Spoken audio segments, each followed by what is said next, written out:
and it hits me, oh my gosh, this is that triangle. There's explanation for everything that occurred in the Rendlesham Forest incident that doesn't involve aliens at all. It was completely silent. It comes right over our heads.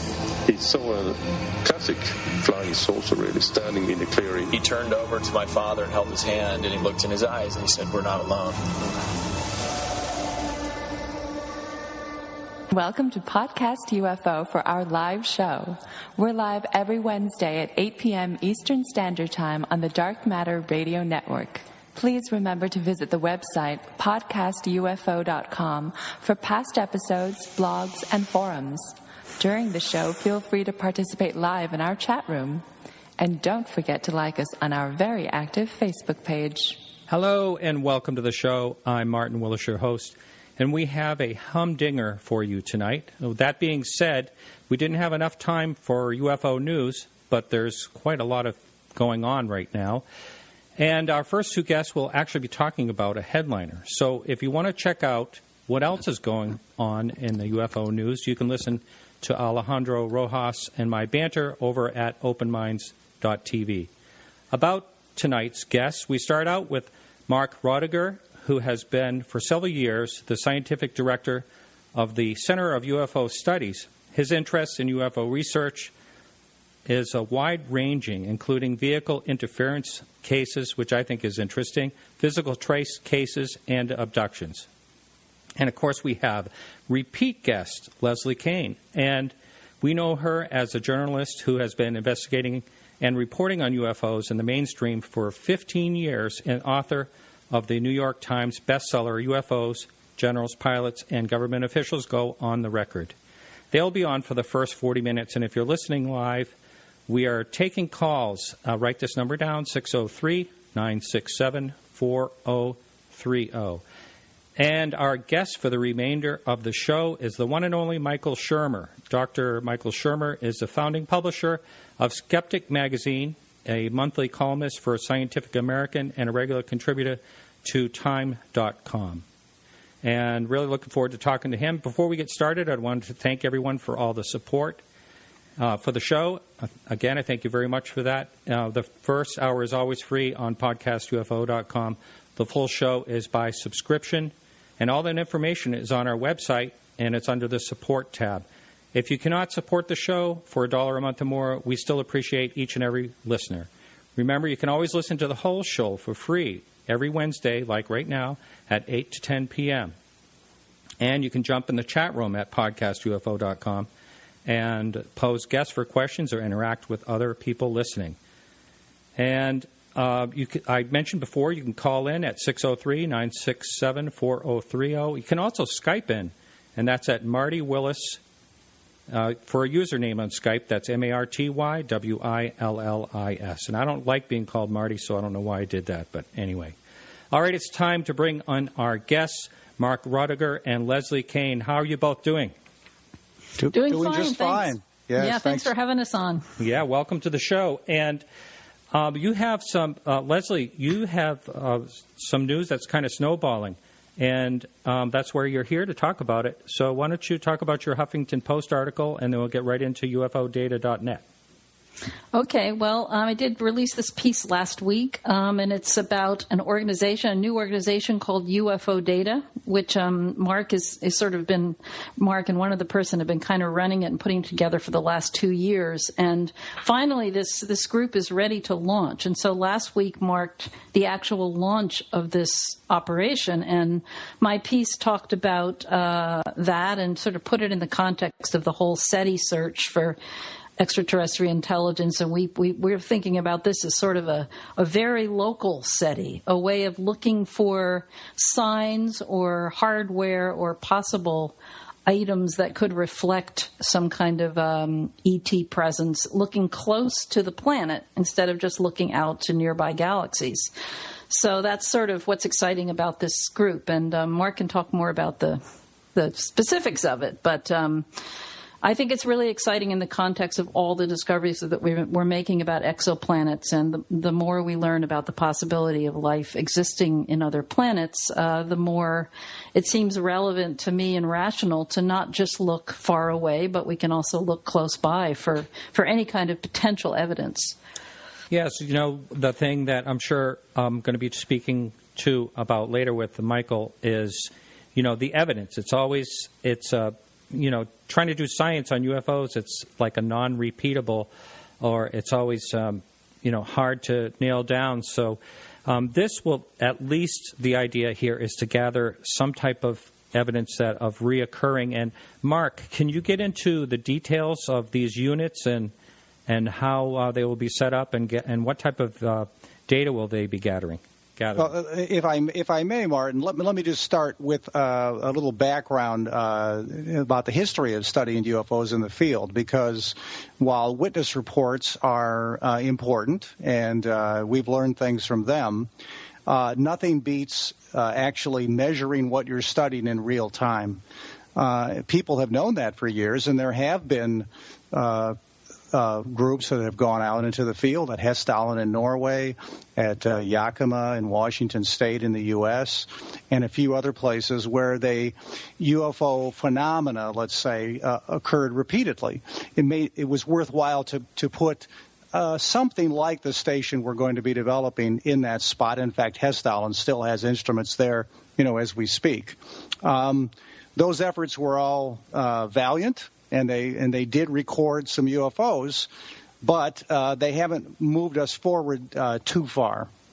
And so I and Alex Wendt at Ohio State and several other people have been talking for a few years about the need to get hard, reliable, real-time data on the UFO phenomena and just see what it shows us, whatever that is. And so, as Leslie said, we've been talking about it actually longer than 2 years, but 2 years has been the true effort to get things organized, including a nonprofit and so forth. We have a basic design for a station, but and we'll talk about that. But we are very early in the process.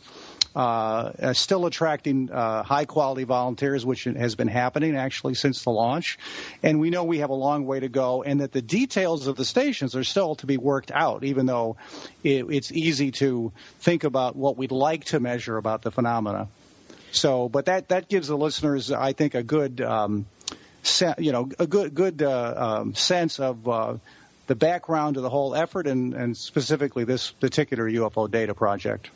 Now, I had guests on a while back, Mark D'Antonio and Doug Trumbull, and they have been working for quite some time on a very similar type of idea. It would be wonderful if there could be some type of collaboration. Just wondered have you been reaching out, or has anyone reached out to anyone regarding this? Well, I've known Doug Trumbull for many years, and I've been to his compound. I've seen the project that he has, and it's really excellent. I think one of the differences is that he has his gear in a Humvee, and it's basically like the equivalent of one station that's on wheels. And I'm not even sure. I don't know to what extent the technology that he has is as diverse as what we hope to have. But he does have this station, and he has been waiting to complete it, so it actually hasn't really been used yet. But we've had some communication with him, and hopefully, we all have the same goal, so hopefully we're going to collaborate with him and many other people out there that are interested in this. Right. I had a conversation with Mark D'Antonio this last weekend, and he basically said the same thing. It's for everybody, so he'd be willing to, collaborate in any type of way. And also, they have gone past this Humvee, and what they're doing now is something very similar. Is separate little units that are going to be put out in like hotspots in different areas around the country and wirelessly controlled and data gathered. So sounds like almost a fit, and we can talk about that, off air. But so what are your hopes to get this thing rolling? This is some possible crowdsourcing?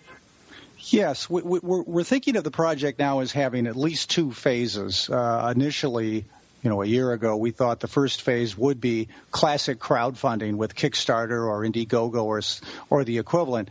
Then we realized it was better to do this, which is have a phase one where we have a website, launch the project, do interviews like this, and seek out people with great skills, because even though we have some good people on the project, in fact, we have people like Massimo Teodorani from Italy, Erling Strand from Hessdalen in Norway.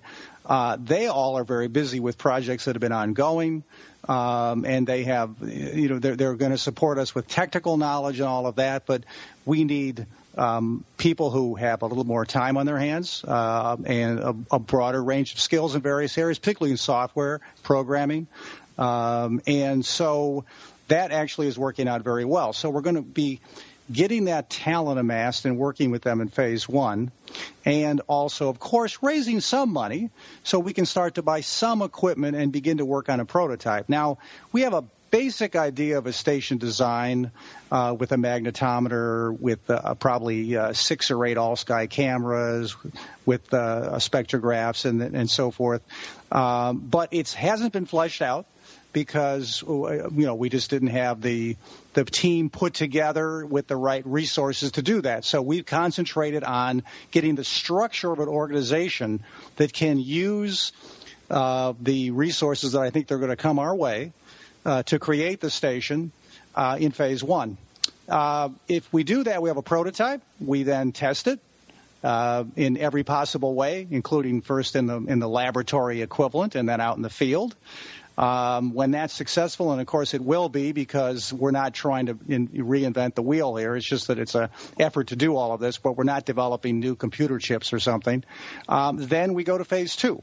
We have a proof of concept that we think will be attractive and convince the public that we can do this.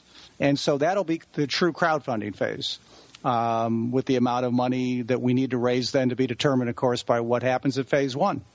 And then if we are successful at raising sufficient funds, we build more stations, and we start putting them out in the field and start hopefully doing science.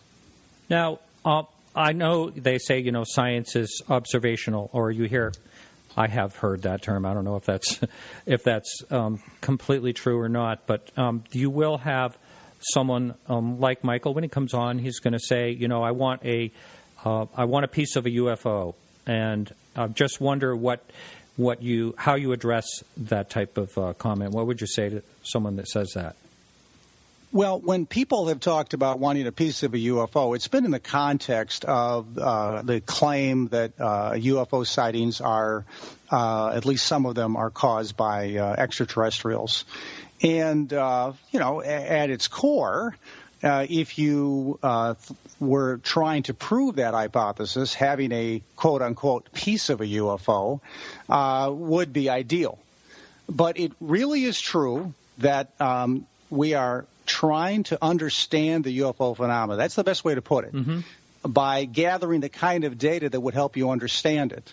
And that includes possibly parts of the phenomena that are not extraterrestrial, and then, of course, parts of it that might be. Now, do you need to have a piece of something to show that it is using strange physics or something unusual in the atmosphere? And the answer, of course, is obviously not. The measurements that you make will be enough to say that whatever was observed is interesting and unusual, and not a plane, not a satellite, not whatever. It's extremely unlikely that whatever we picked up would say, oh, that's an alien spacecraft, and here's its ID number. But what we are hoping to do is get the data that will let us move forward and find out whether, in fact, there's enough intriguing here to draw the attention of the broader scientific community. And it seems to me that anybody who is committed to scientific inquiry would be willing to say that type of an effort is justified. Right.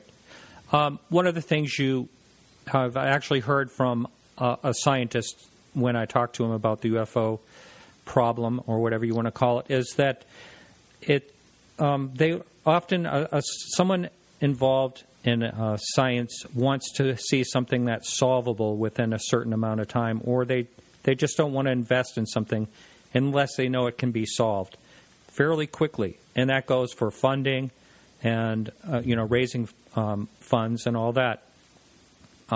We've been looking at this for a long time, and, we don't really seem all that much closer. What we do seem closer on is the fact that, we had Kepler out there, and Kepler is seeing, Earth-like planets.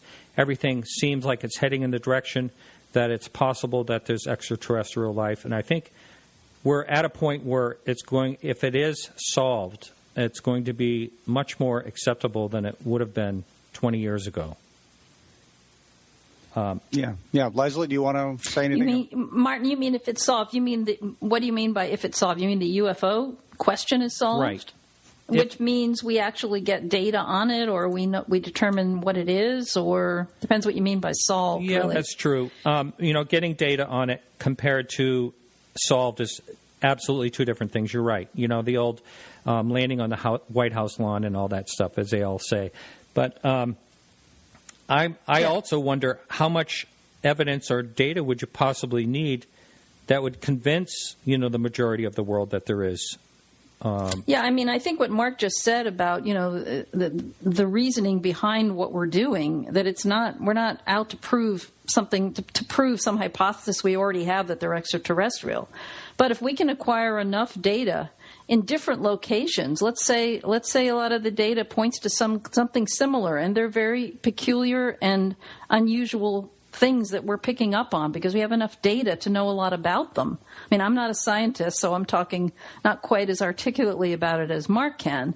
But the point is, if you have repeatable data and it's showing something up there that's a true anomaly because it can't be explained, hopefully then the broader scientific community will become interested in it. And once there becomes an interest, in a broad level, and it becomes possibly part of the whole bigger scientific picture in terms of the effort that's being made to look for extraterrestrial intelligence, or even not, let's just say scientists, physicists who are interested in finding out what the hell this stuff is, then maybe over time, through a concerted effort in which big resources and lots of brain power are put into trying to solve the mystery of what this data is showing, maybe at that point we will be able to actually find out if there is a way to discover what these things actually are. I think that's way down the road.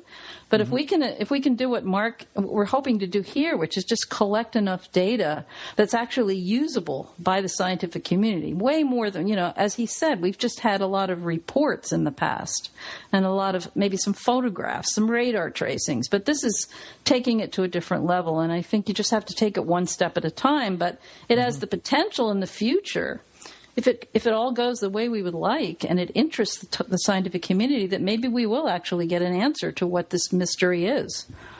Right. I totally understand. You're more along the lines of cultivating a science curiosity to...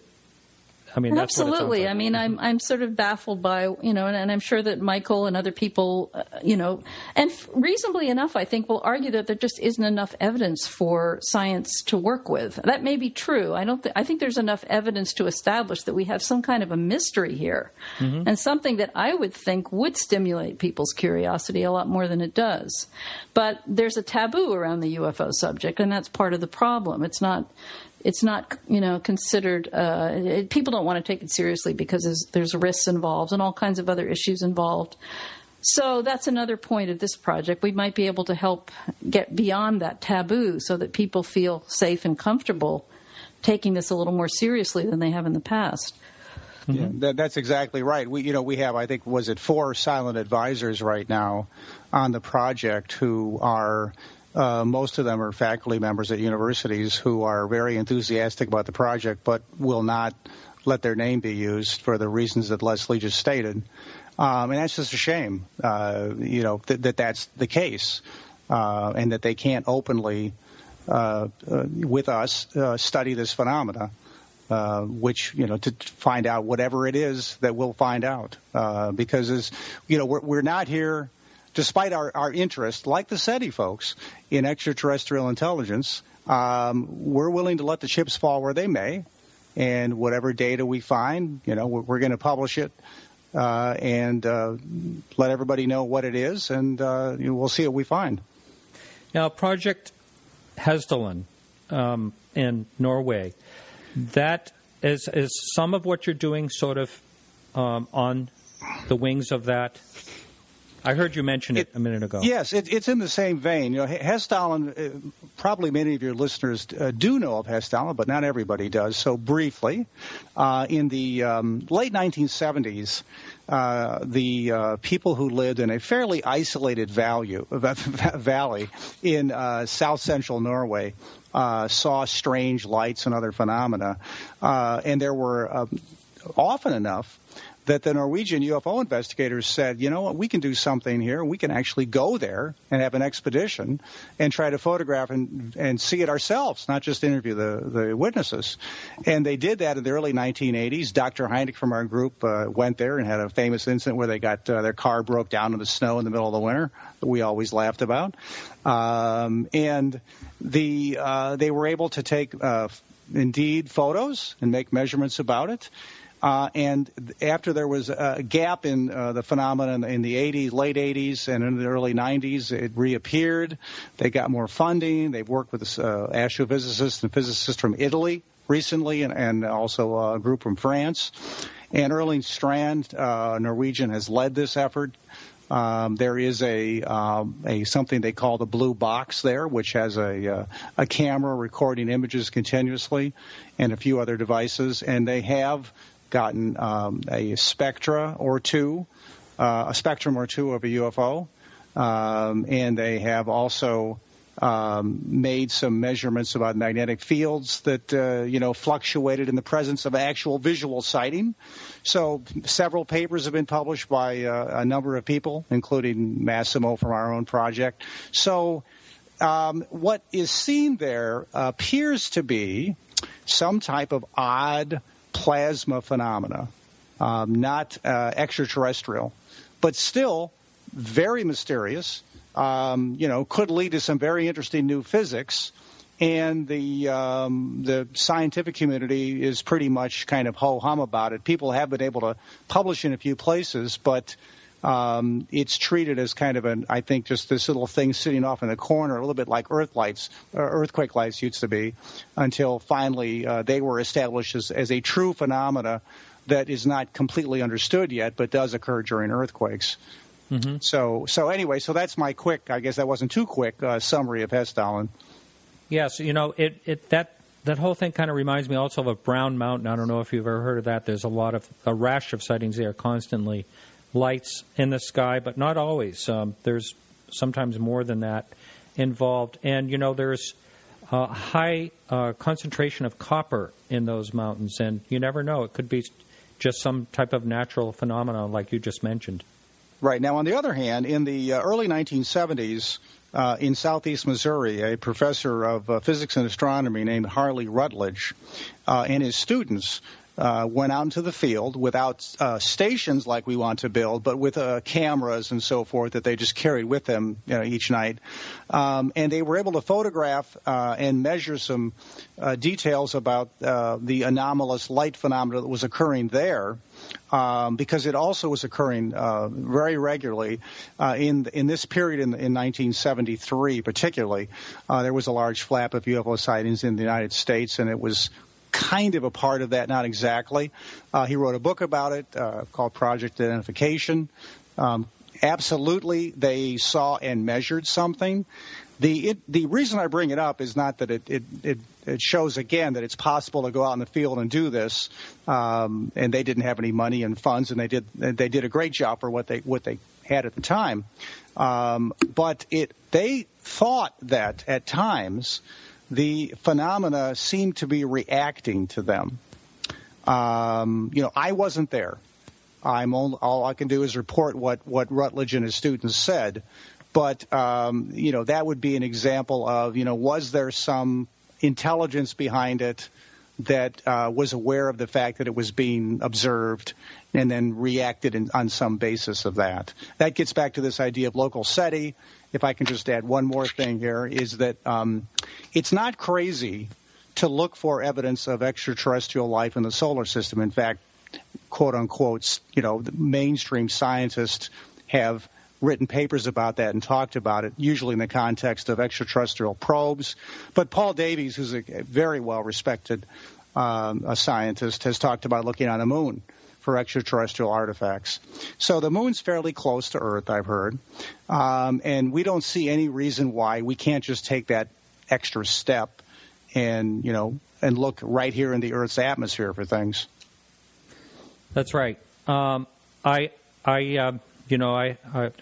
sure you, at least Leslie, I had Seth Shostak on, talking about SETI and the radio signals and all that, and he's totally, well, at least his strong opinion is that we never have, been visited any time in the past. And, I'm sure that's probably what we'll be talking about a little bit later tonight with Michael. But myself, I don't ever claim that I have the answer for what it is, but I know that something is showing up here. But I don't want to point the finger at extraterrestrial just yet.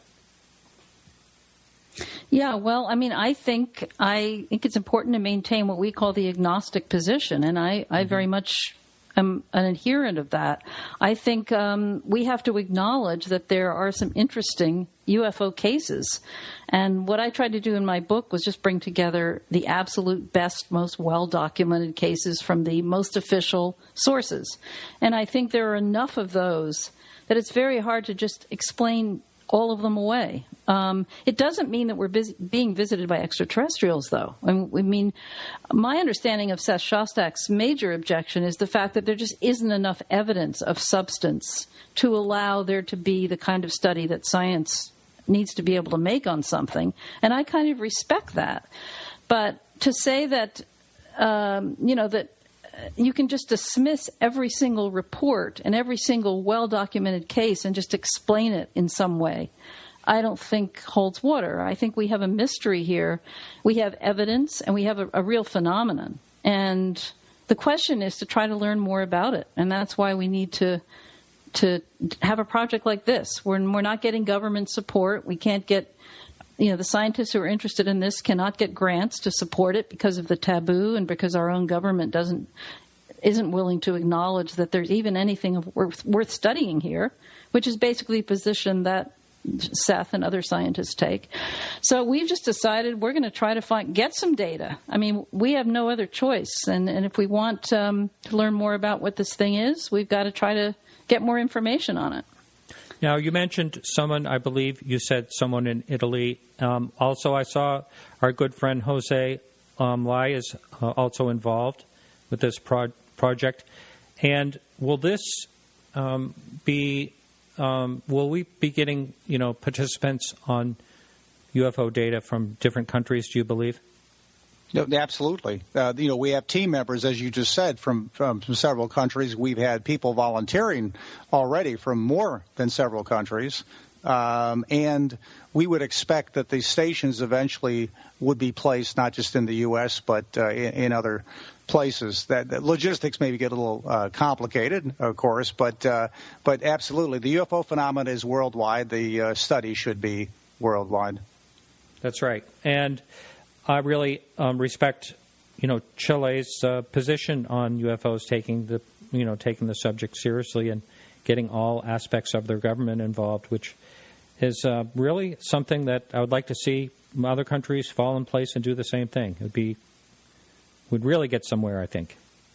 I think it would help a lot. And as you know, Martin, I've spent a lot of time in Chile, and I've worked with the government agency there called the SETI, which is a great operation. And as you said, the government there just throughout all the different agencies, different departments of military and aviation, recognize that this is a legitimate issue, and they have a system in place so that cases get reported when pilots, mainly through pilots, and they study them, and they have scientific teams that work with the CEFA on a volunteer basis and do lots of good work. So they don't have this kind of stigma in Chile that we have here, and I do agree with you that this is something that I hope will change in the United States, and I think Chile can be a model for how I would think that the rest of the world should approach this. It's really just being willing to study it when things occur and not to just write it off and not to make the witnesses feel that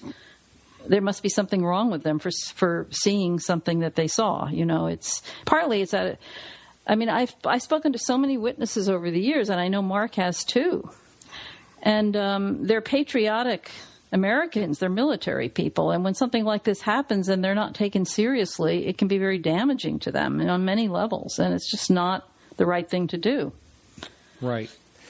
Also, in the UFO field, we've had some bumbles here and there, and which, there was, of course, the Robertson panel back in 1953 kind of put out there there was too many UFO reports coming in. We have to do something about it. Well, let's ridicule, let's diminish it in different ways. So there's always that stigma, like you spoke about earlier. But I lost my thread where I was going with this. But anyway, it's I know what I was saying. The fact is that, when things go wrong in the UFO field, like they do when someone will come out with something that's a little too far out there and not really do the research and everything. And Leslie, I've always noticed you don't call yourself a ufologist. You're a journalist, but you're very, very careful. And I think the only thing that I can say is, and it sounds like, Mark, you seem very similar, and it sounds like the type of person to set an example more than anything else. And I'm just saying that because I do appreciate the fact that you are cautious. Well, I appreciate that. The at the center, we've tried to follow in the footsteps and the example set by J. Allen Hynek, our founder, and of course the principal scientific advisor to the Air Force's Project Blue Book. But Allen wanted the center to be a typical scientific organization, more of a think tank than a investigative organization with 1,000 investigators around the country. And within the limits of what we had for resources and personnel, we've at least, I think, stayed faithful to that in spirit and our execution, even though we've never been able to accomplish as much as we would have liked. Mm-hmm. And yeah, I think the key, Martin, is to just, one cannot assume that we know what UFOs are. They're some kind of mysterious phenomenon. They're unexplained objects in the sky. And I think so much of the problem that we have with issues that you just described, where these things will come out of the UFO community that seem really kind of overblown and not researched and so on, is so much because people are assuming that that these are extraterrestrial without enough data to back that up. And they get so carried away with the desire to prove that. And so they just kind of lose their rationality. But I think it's important that people step back from that and realize we don't have proof of that. And we don't know what they are. And I think that's when you say caution, I don't know if it's caution as much as it is just being rational about what we know and what we don't know. Right. There are so many times that someone has already, let's say they've written a book and something new comes along. Like, I don't know if you heard, it seems like Kecksburg might be explained as a military, craft or something. That news is just breaking recently. So whether that's true or not, I'm not really sure. I haven't really looked into it. But the fact of the matter is there's people who've written books on, other situations. New evidence comes forward, and they still stick to their guns because it's their, I don't want to say cash cow because nobody makes a lot of money in this field, but they're sticking to their guns. And unfortunately, that's not science. Science has to be open to whatever comes along as far as evidence goes. And I think the UFO field could really use a little more of that. Yeah, I mean, sometimes the cases that get the most publicity, Rendlesham, and of course, you just mentioned that one. They're not really the strongest cases. They're not the most evidential, and cases that are litter the files basically of all types, whether physical traces and vehicle interference, like you mentioned in the introduction that I've been interested in. There are quite intriguing cases there that people just don't know much about. Which, by the way, was true when we presented data to the scientific panel back in the 90s that Peter Sturrock put together. While the scientists that we talked to certainly were not convinced that that things were extraterrestrial and all that, they were intrigued enough not to reject the phenomena out of hand, and in fact said that it was worthy of some investigation, if not government funding. Mm-hmm. I want to just talk real quickly. We only have a few minutes left here about J. Allen Hynek. Here he is, working for the government as a chief astronomer scientist for Project Blue Book. Do you know if the one thing that I've always been curious about, did he kind of come over to the other side of there's really something to this in an instant, or was this a slow and gradual? Extremely slow and extremely gradual. Mm-hmm. He had the first inklings of the fact that things were not easy to explain always in the early 1950s, and gave a talk and then a paper in the Optical Society of America journal about lights. He kept it very much at the level of just lights that were hard to explain. And then as time went on, he waffled back and forth. He wasn't the most decisive guy, but he was an incredibly curious guy and an extremely scientifically honest guy. And so as time went on, particularly into the 60s, he just said, there are obviously unexplained things. The Air Force is clearly not seriously investigating these. And so, it's better be me that nobody else is stepping up to the plate. So I am going to start speaking out about it. Uh-huh. Yep. Now, we only have a couple minutes left. Do you want to put out there how people might be able to help out with UFO data? First of all, the website, ufodata.net, very, very easy to remember. And people can go there and read about what we're doing. That's the first thing. Familiarize yourself with our plans. Send us any questions you have. There's an email address for that. If you have technical skills, we've listed them on the volunteer page, or other types of things we're looking for.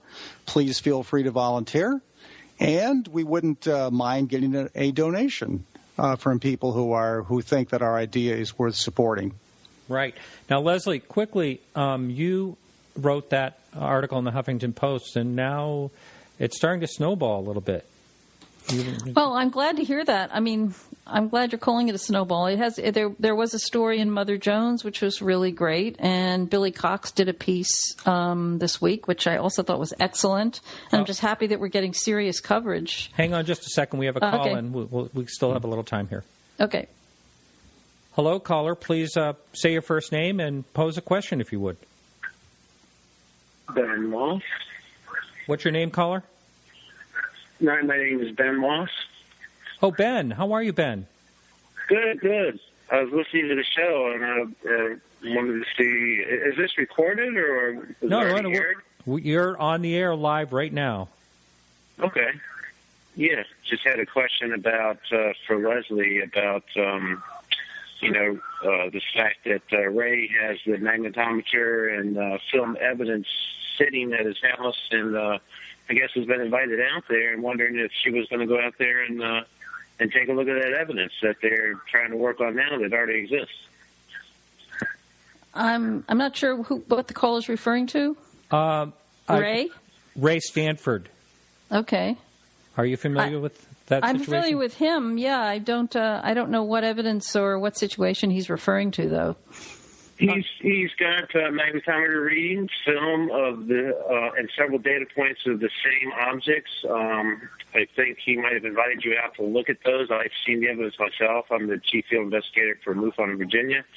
Uh-huh. And you have evidence of things that you're looking for right now with your new project. I think the two of you should get together and take a look at it, because it's pretty astounding, and I think Martin would agree.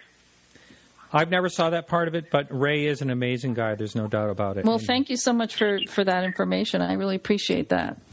Sure. I appreciate you letting me give you a call. All right, Ben. Thanks a lot. Thanks a lot. Take care. All right, so we're going to be wrapping it up. Thanks so much, you two. And I posted the website right on podcastufo.com. It's right on our sidebar to get to ufodata.net. Martin, thanks you so much for having us on tonight. Yeah, really appreciate it. And I hope everybody will go check out our website. All right, you two take care. Thanks. All right, hang on, everyone. We're going to be getting Michael Shermer on in just 1 second.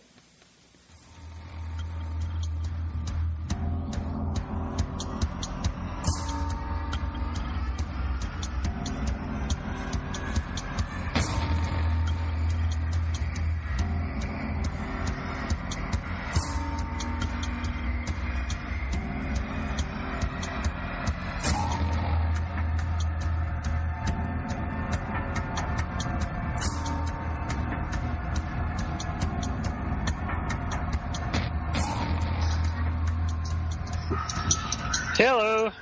Hello, Michael Shermer. How are you? I am channeling you from another extraterrestrial world here. I thought so. I think I heard a little bit of background noise there. I'm not sure if you have that website open. I need to turn that off. Okay, hang on. Yep, no problem.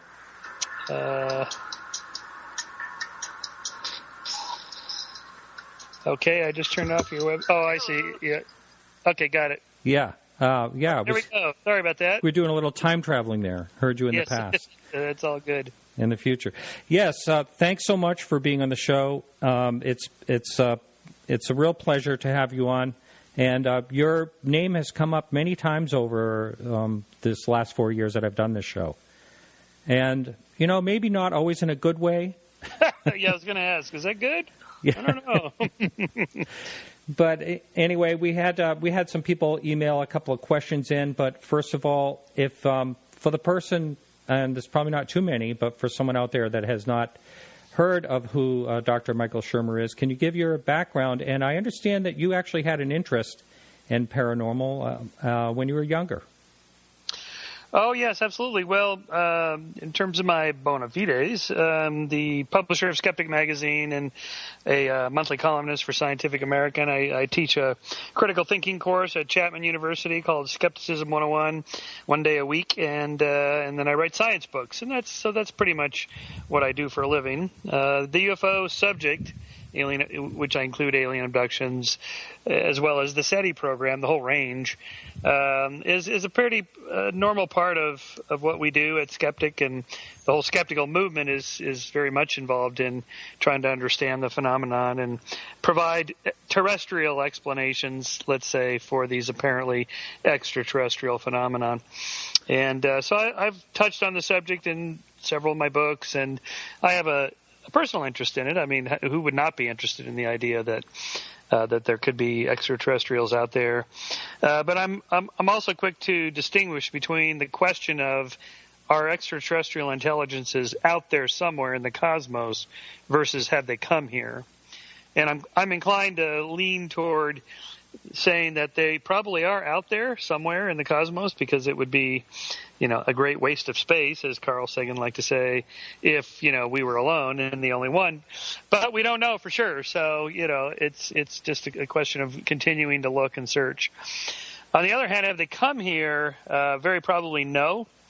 Simply because the evidence is, not strong enough. It's still on the level of anecdotal. So I tend to be a little more positive that ETs are out there somewhere, a little more skeptical that they've come here.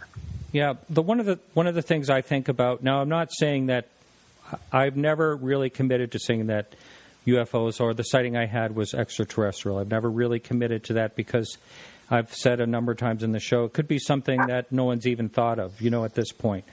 But I had an astrophysicist, Dr. Jeffrey Bennett, on a while back, and a number of people that listen to the show regularly have heard this. But one of the things he said, he was a senior visiting scientist at NASA, and he and his colleagues quietly agreed that if a civilization can get through the bottleneck of technology without blowing themselves up, then they'll probably be traveling the stars.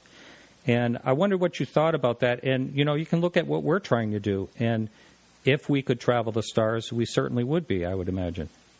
Oh, yes, absolutely. I know the arguments, and I think they're reasonable. That is, if we do encounter an extraterrestrial intelligence, it's very, very likely not to be anything like us, not only physically. So right off the bat, we can discount the alien abduction stories in which the aliens are bipedal primates that look pretty much like us, except they don't have body hair and they have big heads and almond-shaped eyes and so forth.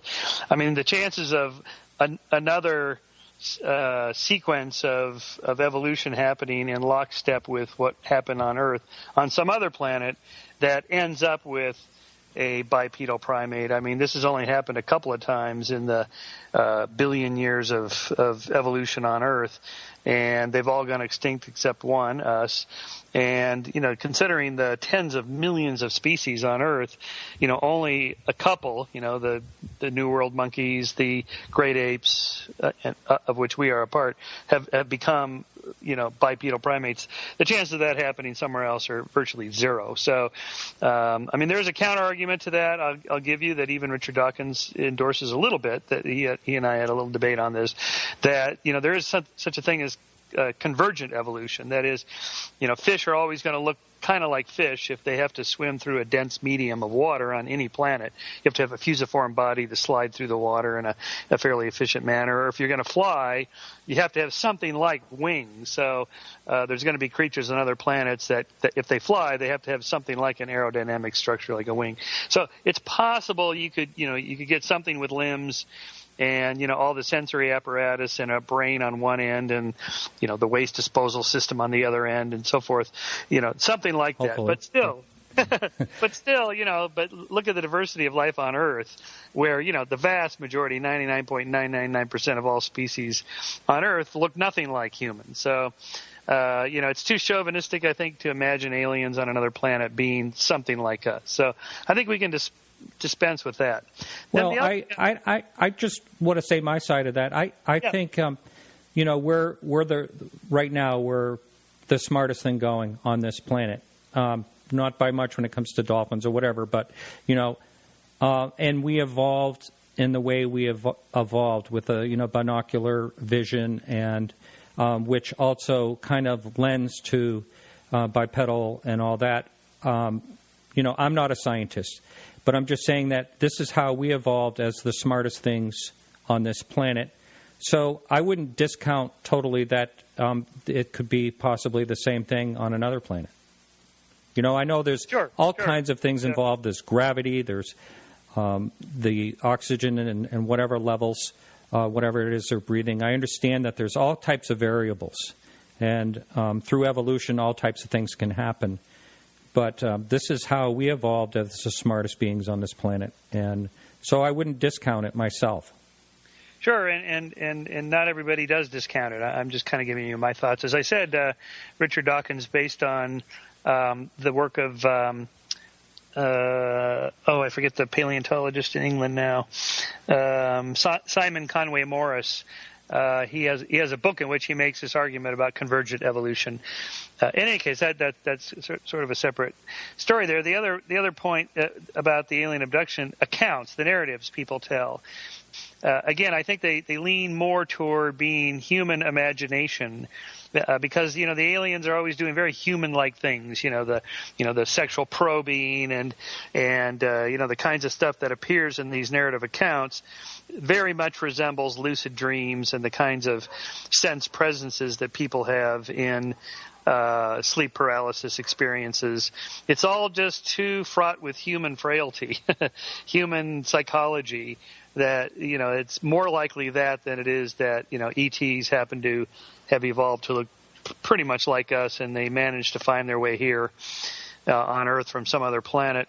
And that brings me back to your first point, which I think is a good one, that, if you take Moore's law of doubling the power of, pretty much anything, not just computer chips, but, DNA sequencing and per capita GDP and, space travel and, automated cars and things like this. I mean, we've made huge progress in just 100 years. Imagine what things will be like here in 100,000 years. And the chances of another intelligence evolving in lockstep time with us on some other planet is also remote. So I understand that. Yeah. So because of extinction, and I totally understand that part. Yeah. I mean, just whatever the starting point is, whether it was 1 billion or 1.1 billion, that isn't much on a geological time scale, but on a cultural, technological time scale, a million years or 10 million years or 100 million years would be, just a game changer. And that's why, again, I don't think, like the stories like with Roswell, where, the aliens landed and we back engineered their technology, and their spaceships were, just barely better than our rockets and jets and spacecraft, just maybe a few years or, 100 years, better, superiors is ridiculous. They would be 10,000 years, 100,000 years, 1 million years more advanced than us if we do encounter them. I mean, they could be behind us, but of course they're not going to come here if they're behind us technologically. We have to just run into them if we land on Mars or something, which we haven't seen anything like that yet. But so if we do encounter them here, they're going to be vastly superior.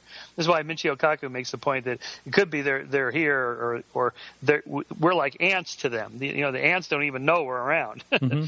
They're not cognizant of this. So it would be something like that. That's a reasonable argument, and it's part of the Fermi's paradox. Where is everybody? Surely anybody that's like us would have already populated the galaxy. You could do it in a few million years. I think 10 million years is the estimate, which is nothing on a geological time scale. A few million years on a geological time scale, you could miss a species changing entirely. Just no fossils are left, and so that's entirely possible. But again, the fact that it's possible doesn't mean it happened. And in any case, where are the self-replicating probes from these alien technologies? The equivalent of the monolith on the moon in 2001. If we uncovered something like that on the moon, which is why Kubrick put that in the film, it's unmistakable. It's not a dream. It's not a fuzzy photograph. It's not a grainy video. It's not an anecdote about spooky things that go bump in the night. It's an unmistakable sign of extraterrestrial intelligence. Something like that would definitely convince me and all other skeptics. So this idea that there's true skeptics and debunkers, the point that Leslie Kean makes, that may be true in some cases. But really, if you want to convince all of us without any question at all, give us something like the monolith on the moon. That would do it. All right. Sorry we had some technical difficulties here in the live show. We're back, though. And Michael, I don't even remember the conversation we were in. Everything just kind of went. Oh well, we were talking about if a civilization achieves something like what we have achieved in terms of technology, then shouldn't they continue on forward, building, let's say, self-replicating spacecraft that can populate the solar system and then the galaxy eventually, and that this could be done in a few million to 10 million years, even if it's not biological forms of intelligence, it could be robotic, then shouldn't they have been here by now? That's Fermi paradox. There are some people that say that I actually spoke to someone many years ago that was during Vietnam supposedly investigating. Now, this is just a story. He said he was in the Air Force Special Task Unit, blah, blah, blah. He was my insurance agent, so I don't know if his story was true or not, but he did say we're a petri dish. We're being observed. Now, I don't know. That sounds pretty wild and pretty far out there, but I think everything's open for debate when it comes to this. Well, yes, open for I guess speculation or something like that is fine, but ultimately we do at some point need evidence. It's one thing for a science fiction writer to imagine this or that, or us having, a few drinks imagining some interesting ideas. But before we conclude that, the fact that it's possible doesn't mean it's real. You still need, one of those gadgets from the spacecraft that you visited, or the actual spacecraft itself that's, hidden at Area 51 or whatever. You still got, this is the point in biology. If you want to name a new species, you have to have a type specimen, a holotype, an actual body, that everybody can see and dissect and photograph and publish in peer-reviewed journals and so on, and other people can see it. You can't come back from a hike and tell your fellow biologists, I discovered a new species. Well, where is it? Well, I got this grainy video here of it. Well, I can't quite make it out. Well, but trust me, I saw it. Well, that's not gonna fly, in the scientific community. No, science is, theories more or less, and theories are always open for change. So, what I consider a lot of things like the Big Bang Theory, dark matter, dark energy, all things that, we try to extrapolate, but we don't really have, who knows. In my opinion, you're probably going to think this is crazy, but we may find out someday that the Big Bang was wrong, that whole theory. A lot of things do point, I understand there's like 6 things that really point to it, but the fact that's really hard, I think, for anyone to understand is how something can start from nothing type of thing, and that's kind of where it begins as far as I know. Well, yeah, that's right. All these theories, the theory of evolution could be wrong, gravity could be wrong, whatever. Very unlikely the more evidence there is for it now. There are no truths in science with a capital T. It's all provisional. These are provisional truths. But still, we gain confidence or lose confidence in a theory as time goes on.